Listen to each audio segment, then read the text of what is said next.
Czy warto fotografować dla lajków? Och, dla lajków przecież nie ma takich fotografów, fotografek, które dla lajków fotografują. O, jest i całe mnóstwo.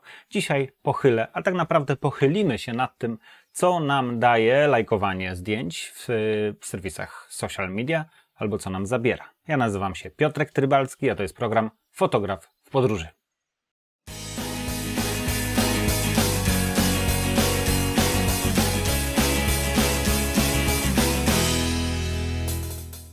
Lajki. W zasadzie Instagram czy Facebook, czy inne serwisy, w których publikujemy nasze zdjęcia, zmieniły się w wielką kopalnię lajków. Wielką kopalnię tego, co można by nazwać próbą akceptacji naszej twórczości, tego, co robimy. Czy to dobrze, czy to źle. Jakie to niesie za sobą plusy, a jakie niesie minusy. Dzisiaj odcinek właśnie o tym, czy warto kruszyć kopie o lajki, czy te lajki czasami nie robią nam więcej złego niż dobrego i czy mogą nam pomóc albo przeszkodzić w rozwoju naszym rozwoju fotograficznym. Dzisiaj odcinek specjalny, bo nie będę sam. Zaprosiłem gościa, tak żeby można było zderzyć się z przekonaniami co do lajkowania fotografii w internecie, więc jest ze mną gość. Dzień dobry. Dzień dobry, witam wszystkich. To co? Spróbujmy zderzyć nasze podejście do lajkowania. Ja będę przeciwko, ty będziesz za lajkowaniem i zobaczymy, co z tego wyjdzie. Spróbujemy w jakiś sposób podsumować to zestawienie za i przeciw. Od czego by to zacząć? Zadam pytanie otwarte i pytanie ogólne. Pytanie do wszystkich. Czy Vox Populi, czy to, że z jakiegoś powodu gdzieś w internecie ktoś zalajkował nasze fotografie, to ma znaczenie? Czy statystyczny odbiorca, czy ten tłum, który lajkuje nasze zdjęcia, lubi nasze zdjęcia, pisze, że są wow, wspaniałe, jest czymś, co powinno determinować naszą dalszą pracę? Czy estetyka, którą jakby przyjmuje jako paradygmat oceny zdjęcia, a to jest główny paradygmat oceny zdjęć w internecie, jest wystarczający do tego, żebyśmy mogli powiedzieć, tak, nasza fotografia jest świetna, nasza fotografia jest fenomenalna, to jest fotografia, za którą warto pójść, to jest styl, który warto rozwijać. Okej, no ale co złego jest w ładności zdjęć? Czy nie po to fotografujemy, żeby robić ładne zdjęcia, żeby fotografować jakieś ładne krajobrazy, fajne miejsca, robimy ładne portrety pięknych ludzi, czy to nie o to chodzi? Jeśli to się komuś podoba, dla mnie to jest absolutnie wystarczającym argumentem. To znaczy, jeżeli się podoba, jeżeli pod zdjęciem jest 1000 lajków, 5000, 10, to znaczy, że to zdjęcie jest po prostu dobre i tu nie ma co dyskutować. No i tyle. Kurczę, o czymś to świadczy. Jeżeli 5000 ludzi dało like, to znaczy, że zdjęcie jest dobre. Okej, rozumiem te argumenty, ale zadam takie pytanie, wkładając troszeczkę kij w mrowisko.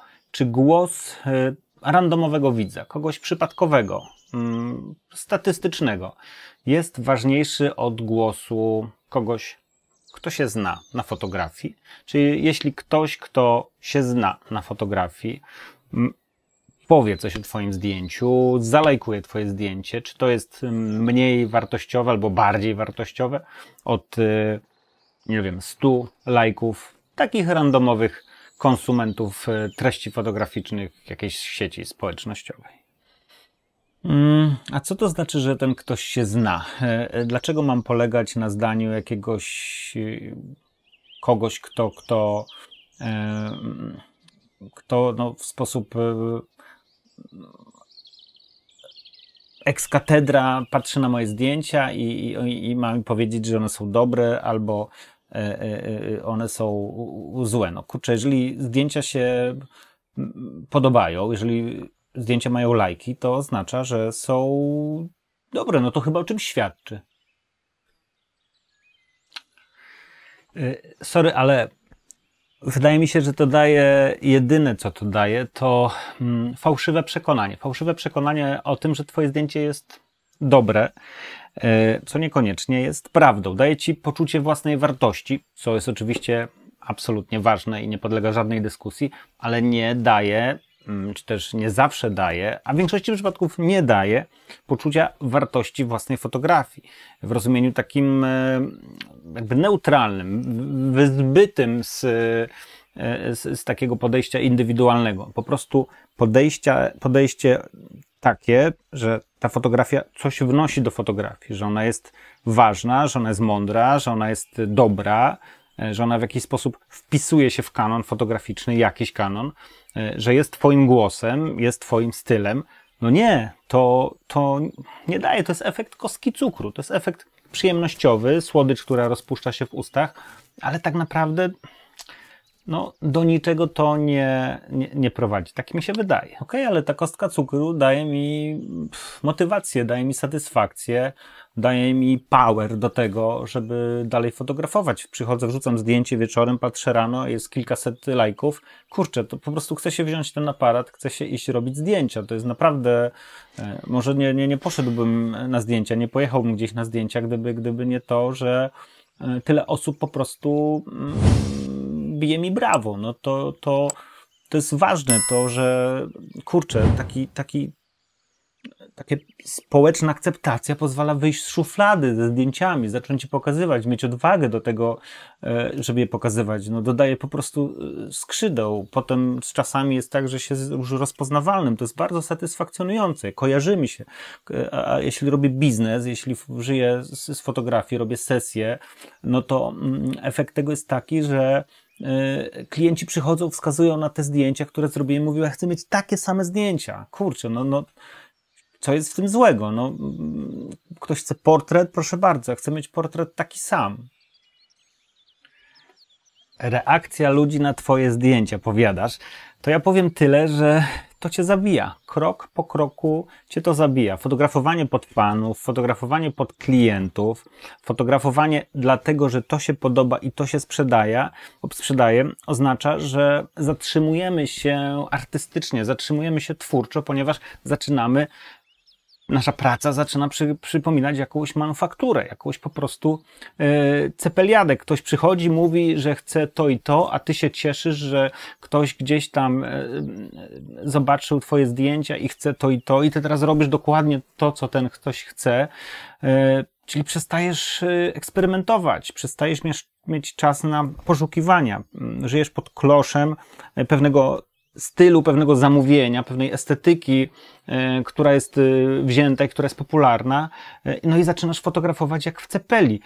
Ta fotografia przestaje być sztuką, staje się właśnie rzemiosłem, wyrobnictwem. Ja powiem dalej, już dla tych, którzy zajmują się komercyjnie fotografią, moim zdaniem to jest deal breaker, niejednokrotnie deal breaker dla klientów, którzy przychodzą, oglądają twoje zdjęcia i widzą, że tam nie ma różnorodności, że to wszystko jest jedna sztampa, że to jest no, coś, co jest do siebie tak podobne, że ktoś sobie pomyśli, ja nie chcę mieć takich zdjęć, jak ci wszyscy w portfolio tej fotografki, tego fotografa.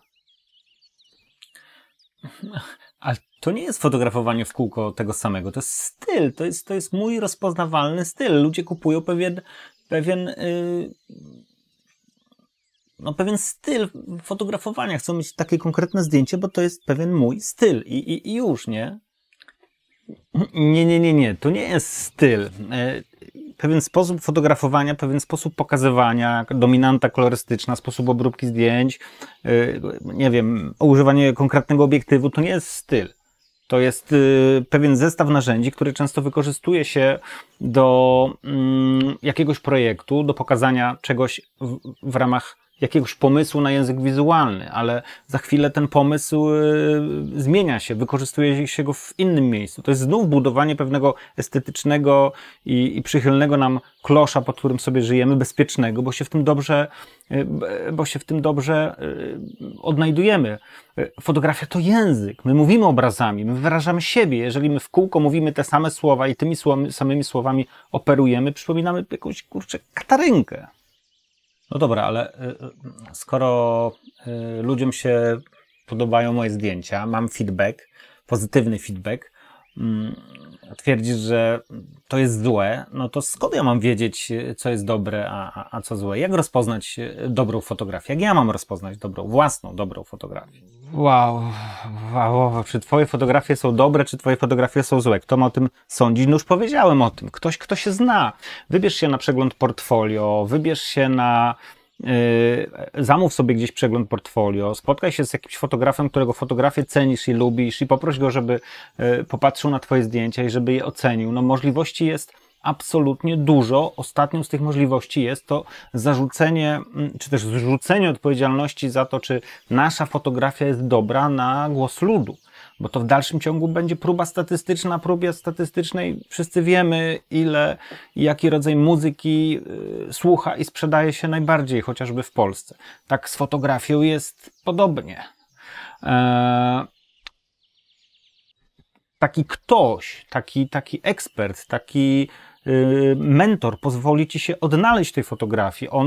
On odpowie na pytania, dokąd pójść, jakby w jaki sposób wybrać tą drogę, jak ją zrealizować. On ci poradzi, jeżeli akurat wasza rozmowa pójdzie w takim kierunku, poradzi ci też, jak sobie poradzić z rafami, jak się nie wywrócić, albo jak się wywrócić, ale wstać, bo wywracać się będzie. To jest, kurczę, fotografia to jest permanentny ferment, to jest ciągłe poszukiwanie. No, chowanie się pod kloszem pewnej estetyki i czegoś, co jest bezpieczne, nas zatrzymuje. Ja nie wiem, czy jest sens po prostu i w ogóle, czy jest sens fotografować. Tak. Taki fotograf ma wiedzę kompleksową. Ktoś, kto ocenia twoje zdjęcia, się zna, jeżeli takiego sobie wybierzesz, ma po prostu wiedzę na ten temat, jak fotografia powinna wyglądać. Zna style, zna trendy, jest oczytany, jest osłuchany w fotografii. Po prostu to jest ktoś, kto rzuci okiem i naprawdę od razu wie, co w tej fotografii piszczy. No ale może się okazać, że po takiej wizycie kogoś takiego, że moje zdjęcia są po prostu do dupy. No tak, może się okazać, że ta twoja fotografia jest po prostu do dupy. Tyle, że ktoś taki najpewniej da ci diagnozę wraz z terapią. Powie, co zrobić, żeby ta fotografia była dobra. Przede wszystkim musicie sami sobie odpowiedzieć na pytanie, czy chcemy żyć w złudzie tego takiego populizmu fotograficznego, tego poklasku, czy też nie. Czy chcemy żyć po prostu w świecie prawdziwym, w którym tworzymy coś, co jest wartościowe. Z drugiej strony, czy ciągle chcemy funkcjonować i tworzyć fotografie, które będą permanentnie poddawane ocenie, tej ocenie mas ludzi. Czy to takie życie, trochę jak w serialu Black Mirror, jednym z odcinków serialu Black Mirror, to nie jest czasem jakimś przekleństwem naszej fotografii. Ciągła potrzeba wykazywania się, bo się jest weryfikowanym. To przecież jest błędne koło. To nas prowadzi absolutnie na jakieś fotograficzne manowce. Na pewno nie pozwoli nam wyrobić sobie naszego stylu. No, kupowanie lajków jeszcze, Jezus Maria, takie rzeczy też się dzieją. To jest normalne, potrzeba akceptacji. Ja rozumiem, że że lajki są miłe, że to jest coś fajnego, tyle, że no, to nie może być cel sam w sobie. To trochę jak w przyjaźni. Kto ma przyjaciela, ten wie, że przyjaciel to nie jest ktoś taki, kto będzie nas głaskał i mówił zawsze super, wszystko jest super, jest ekstra. Nie. Przyjaciel to będzie ktoś, kto nam po prostu strzeli z liścia i powie, hej, nie idź w tym kierunku, to robisz źle. Oczywiście mówimy o grubych rzeczach, nie o jakichś tam pierdołach, ale ktoś, z kim możemy krytycznie porozmawiać i ten ktoś będzie patrzył na nas krytycznie. Nie krytykancko, ale krytycznie. Ktoś, kto po prostu będzie zauważał nasze błędy i w porę nam poda rękę i pomoże. Kurczę, potrafi chwalić i ganić. To jest wartość przyjaźni, to jest wartość też dobrej krytyki fotograficznej. Czyli co? Skasować profile społecznościowe? Nie kasujmy profili fotograficznych. Profili społecznościowych. Ktoś powie ale spróbujmy podejść do nich troszeczkę inaczej. Znajdźmy przede wszystkim dystans do tych lajków, do tego poklasku, bo niektóre osoby mają naprawdę taki ogromny feedback idący właśnie z social mediów, że to może zaczarować, to może oszołomić, to może znieczulić. Niech to będzie motywacją. Niech to będzie motywacją do wychodzenia na zdjęcia, do robienia zdjęć, do eksperymentowania. Niech to będzie motywacją do tego, żeby iść w różnych kierunkach i w tych kierunkach szukać swojego języka wizualnego. Niech to będzie po prostu motywacją, tak już na koniec dnia. Niech ten poklask będzie motywatorem do działania, a nie motywatorem do robienia konkretnych zdjęć, bo jeżeli to będzie motywator do robienia konkretnych zdjęć, no kurczę, no to będziecie fotografami konkretnych zdjęć, będziecie kopistami samych siebie, będziecie po prostu robić zdjęcia, które będą takie same, ale będą się podobały. Chcemy być w życiu takimi totalnymi indywidualistami, mieć swoje zdanie, ubierać się inaczej, każdy inaczej, mieć swój własny styl, wyrażamy swoje zdanie i tak dalej. Jak przychodzi do fotografii, to najbardziej nam się podobają zdjęcia, które już kiedyś widzieliśmy. To jest pewnego rodzaju przekleństwo, uważam. No, tak. Podsumowując, no właśnie, róbmy zdjęcia, wrzucajmy w social media, ale nie zapominajmy, jaka jest ich rola, waga i że prawda jest zawsze gdzieś indziej, tylko trzeba do niej dotrzeć. Dziękuję. Do zobaczenia.